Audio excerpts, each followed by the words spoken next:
Paul, thanks for joining us this morning. We'll get that book of cliches out again, but with 2 home games back to back, does that present a little bit of an opportunity to build some momentum? 100%. Momentum's only built by winning games.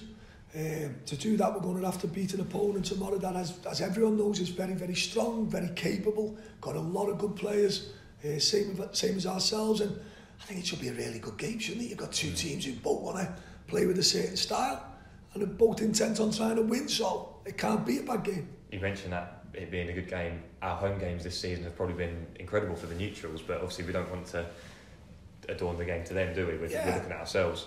I think as we got along, we're very much learning on the job. We've been making mistakes on the job, if you like, and we're trying to learn from them. We're trying to rectify the problems of the previous games in the next games. And, you know, fortunately for us, we go into tomorrow's one on the back of a good win away from home against a very, very capable Lincoln team. Clean sheet. Supporters went home really happy, probably for the first time this season. And can we build on that tomorrow? It'll be a massive test. You know, Darren's took over an amazing club, no different than ourselves, where we're at. And it's a great honour to manage these clubs, and you know, Sheffield Wednesday will turn up tomorrow like all big clubs do, expecting to win. It's a huge clash for the division, isn't it? Cracking game, great game, one you very much look forward to. Both clubs steeped in history and tradition, and both clubs who don't want to be in League One. But that probably applies to a lot of other clubs in the league as well. What qualities are you hoping that we bring forward from the Lincoln game in particular? You mentioned the clean sheet there. Repetition. It's just belief, repetition, same level of performance. We played very well first half, probably got put on our back foot second half for longer spells. Could we have more possession for longer spells? Can we create more chances? And can we keep the same solidity out of possession?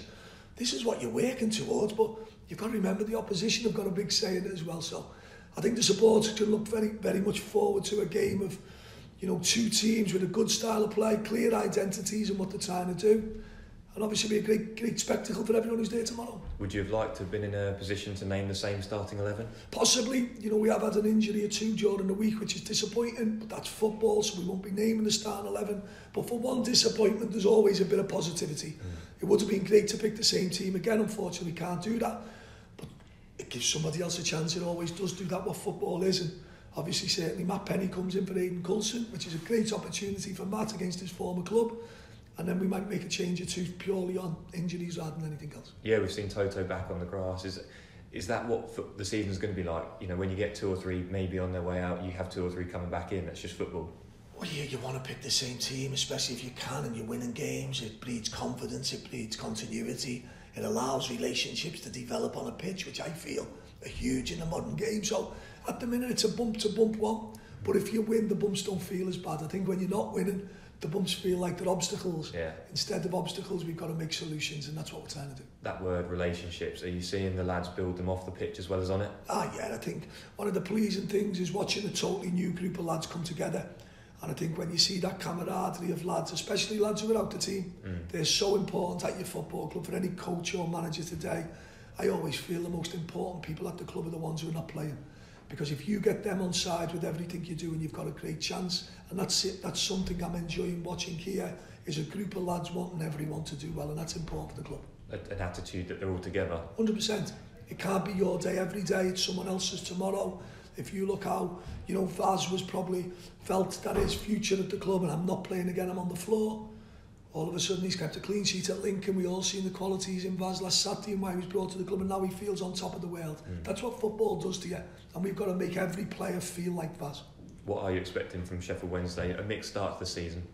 Again, Sheffield Wednesday are no different than us, similar problems where every game you play is a cup final. Yeah. And if you're not up to your level of performance in big games, other teams are. And that's for Darren to solve. Darren very capable of doing that at Sheffield Wednesday, as feel we are here. So he's got good players in the team. He clearly got a good identity. His team have got big players, really big players, no different than ourselves. And probably on the pitch, you've got lads in both teams that are capable of winning a game of football. So I couldn't imagine it being 0-0 tomorrow.